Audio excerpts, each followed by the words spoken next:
Hey everyone, it's Mickey. So today we're going to talk about interpersonal trust.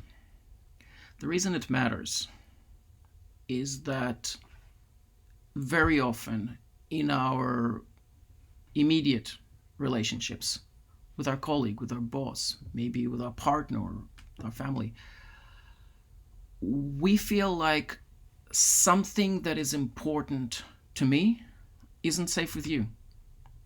Or you might feel that something that is important to you isn't safe with me. And when this situation happens, and it does happen, it happens to everyone, the only tool we all know we have is a really inappropriate one. It's a sledgehammer. It's called looking the other person in the eye and saying, I don't feel I can trust you. It's a very ineffective tool. It doesn't work a lot of the time. It actually makes things worse because it makes the other person feel judged and unsafe. They get defensive more times than not. And they might just attack back and point something we're doing wrong. Doesn't go anywhere. So we might not even reach for the sledgehammer. We might just let it fester and get worse and worse over time. Before we talk about a better way to do it, let's just unpack the mechanics of trust. They're simple, but people get them wrong a lot. Trust is not a transaction in the sense that I trust you and in exchange you trust me. That's just not how trust works. If there's two of us, there are two separate trusts. Stuff that is important to me. And if I feel you get it, that this is important to me and I feel this is safe with you, I trust you. If not, I don't. Similarly, there is at the same time, in the same place, a second track, stuff that is important to you. If I did the things that make me look trustworthy to you, you'll say, yeah, he gets it, and trust me. If I did not, you won't. So there are two separate tracks. The rules governing them are kind of the same, but the subject matter will be different. And the story running in my head and the story running in your head could be completely different ones. What are these rules? Well, there's a sequence of events. I produce proof points that I'm trustworthy based on several factors. And all humans are wired, taught, learned to spot them, notice them, sometimes consciously, sometimes not.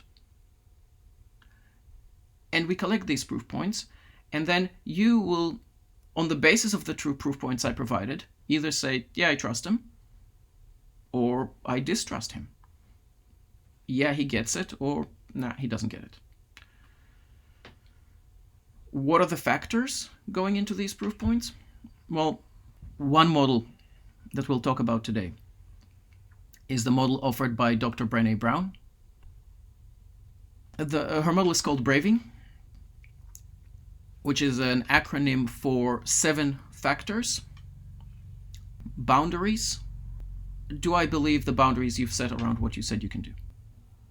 R, reliability. If you've done what you said you will do 6 times out of the last 10, I will probably not respond with a high level of trust. If you've done what you said you will do 10 times out of the last 10, I will respond with a high level of trust. A, accountability. Let's say you didn't do it 10 times. Let's say you did it 9 times. But in the one time you didn't, you owned the mistake. And you said, hey, that matters to me and I actually would do it different next time. Well, that's accountability. If you can approach me and say, hey, something's not in order, and I would respond with something that makes you feel like, yeah, he gets it, you will trust. If you approach me and I just shunt off that responsibility, so that's somebody else's fault, he'll say he doesn't get it. You won't trust. V, vault. Vault means what you tell me stays with me. I will not share what is not mine to share. When we go and we gossip, for example, and take somebody else's stuff, something that is very important to somebody else, and we give it to somebody we shouldn't be giving to, well, the somebody we're giving it to will notice. They will notice that we are not being responsible with somebody else's stuff. And this other person will not trust us either. Integrity. The way I see integrity is really not just a case of honesty, of not lying, but also of making it clear what motivates us. If I say to somebody, let's head north, and then I head south because something else is dragging me south, if they can't see the something else, they will just presume I'm not being honest. If they can see the other things that are motivating me, then they'll see it's not an honesty thing, it's just that there's another force in play. The last two are possibly the hardest. Non-judgment and generosity. Generosity is a little easier. It means always working with a generous assumption that the other person has their heart in the right place, that the other person is doing their level best. If we produce this proof point that we see people this way, the other person is more likely to look back and say, yeah, he gets it.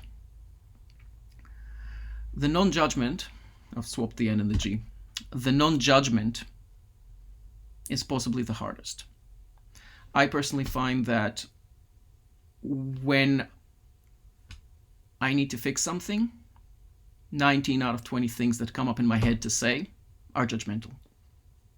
Sometimes very hard to think about, how can I discuss a hard topic? Maybe discuss somebody else's mistake. Maybe discuss my own mistake. How can I discuss a hard topic without judgment? It's a very narrow menu of options. And sometimes they're not obvious. And sometimes I have to go and ask maybe my partner, maybe one of my colleagues or mentor, how could I take this issue up with that person without judging them? Maybe acknowledge that person's good motives. Maybe explain how their actions affected you. Maybe find a way, but do it without judgment. It's hard. That's the factors making up the braving model. And what I've found is when I've tried talking to people about the individual factors rather than reaching for the sledgehammer, it's much better, much easier to fix things. Anyway, just a thought.